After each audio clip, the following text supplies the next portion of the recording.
صلی اللہ علیہ وسلم تشریف فرما ہے، ایک صحابی، ایک شخص ایمان میں داخل ہوا، حضور کی مجلس میں آتا ہے لیکن بہت غمگین رہتا ہے۔ حضور نے دعا پوچھ لیا کیا بات ہے؟ کہا اللہ کے رسول قصور اور جرم ایسا ہوا ہے کہ وہ میں یاد کرتا ہوں تو مجھے رونا آتا ہے۔ کہ کیا جرم ہوا؟ کہا میری بیوی حاملہ تھی اور ہماری عادت بیٹیوں کو زندہ قبر میں دفن کرنا، اس بری عادت کی ہم جو ہیں خوگر تھے۔ تو میں کہیں سفر میں گیا آیا تو میری بیوی کی گود میں بچہ، میں نے کہا کس کی بچی ہے؟ اس نے کہا تم گھبراؤ نہیں، یہ تو پڑوس کی ہے۔ کہا اچھا پڑوس کی ہے تو پھر رکھو، ٹھیک ہے ہمیں ایک بیٹی مل جائے گی، یہ میری نہیں ہے اس لیے میری غیرت کے خلاف کچھ نہیں۔ کا بچی کو پالنا شروع کیا، وہ بھی اس کو یہ سمجھتے ہوئے کہ یہ بیٹی میری نہیں ہے، اور وہ اس نے بھی توجہ دی۔ بچی جب بڑی ہوئی اس کی ادائیں بھائی تو باپ کے دل میں اس نے گھر کیا اور اس کو محبت ہو گئی۔ جب بڑی ہوئی تو باپ کی خدمت میں لگی اور ابا ابا کہتی تھی۔ جب کہا مجھے دھوکہ پڑ گیا، بیوی کو دھوکہ پڑ گیا کہ اب تو اس شخص کے دل میں اس کی اتنی ادائیں بھاگ گئی ہیں، محبت ہو گئی ہے، اگر میں سچ بتا بھی دوں تو اب یہ کچھ نہیں کرے گا۔ کہا اس کے بس یہ اس کی غلطی تھی وہ اس زندگی کی کہ اس نے کہا پتہ ہے یہ بچی کون ہے؟ کہا ہاں یہ فلاں کے، نہیں یہ تمہاری بیٹی ہے۔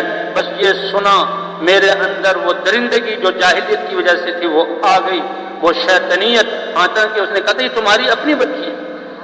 اور میں نے تدبیریں شروع کر دی، اور تدبیریں شروع کر کے میں نے ایک پلان بنایا اور بیوی سے کہا تاکہ اس کو احساس نہ ہو کہ اس کو کپڑے پہناؤ، اس کے بال سنوارو اور اس کو تیار کرو کہ کہاں کہ میں اس کو اپنے اس کی پھوپھی سے فلاں علاقے میں ملانا جا رہا ہوں۔ عرب بڑے ذکی ہوتے تھے، کہتے اس نے سمجھ گئی کہ اس آواز میں مجھے خون کے ٹپکنے کی آواز آ رہی ہے، احساس ہو رہا ہے۔ لیکن خاوند نے پھر لجاجت کی، کہا اچھا تم یہ میری امانت ہے، میری امانت کو ضائع نہ کرنا۔ بیٹی تیار ہوئی، وہ میرے ساتھ ہوئی، میں اس کو راستے پر لے کر چلا۔ آگے دو راہ آیا، ایک راستہ آباد تھا، دوسرا راستہ ویران۔ اس ویران راستے پہ لے کر چلا تو اس لڑکی کو بھی احساس ہوا کہ معاملہ کچھ گڑبڑ ہے، اور چلتے چلتے وہ ایک اندھے کنویں پر ختم ہو گیا۔ اس کنویں پر پہنچا تو اس لڑکی کو احساس ہوا لیکن ایک چھوٹی بچی ہے اور ننھی سی جان ہے، وہ کہاں بھاگ سکتی ہے، وہ میرے سامنے کھڑی ہے۔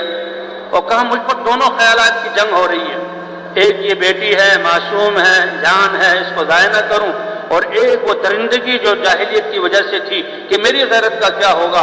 کا شیطان و نفس غالب آیا اور میں نے اس کو پاؤں سے پکڑا اور سر کے بل اس کو کنویں میں پھینکا، اور وہاں کنویں بہت نیچے ہوتے ہیں، بہت نیچے، کنویں کو دیکھو تو ڈر لگتا ہے۔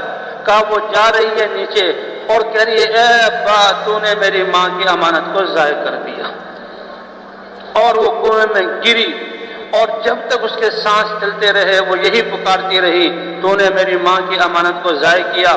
اور پھر بھی میں اتنا سنگ دل کہ میں کھڑے ہو کر انتظار کرتا رہا کہ جب تک یہ مرے گی نہیں اس وقت تک میں یہاں سے ہٹوں گا نہیں۔ اور کہا جب وہ آواز خاموش ہو گئی میں چلا اور دیکھا حضور کی آنکھوں سے آنسو رواں ہیں۔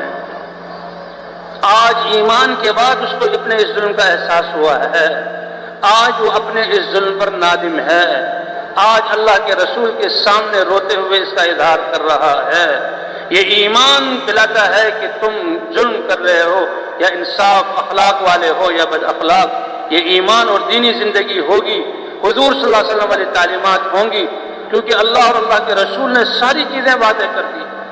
اللہ کے رسول سے بھی آنکھوں میں آنسو اور رحمت للعالمین ہوتے ہوئے کہ اگر اللہ مجھے سزا دینے کا اختیار دے دے، اے فلاں آج تمہارے اس جرم کی سزا میں تمہیں دنیا میں دے دیتا۔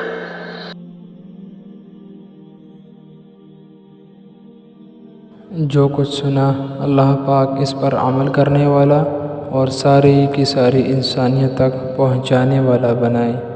دین کی بات پھیلانا صدقہ جاریہ ہے۔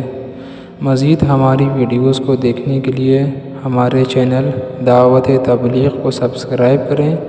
جزاکم اللہ خیرہ۔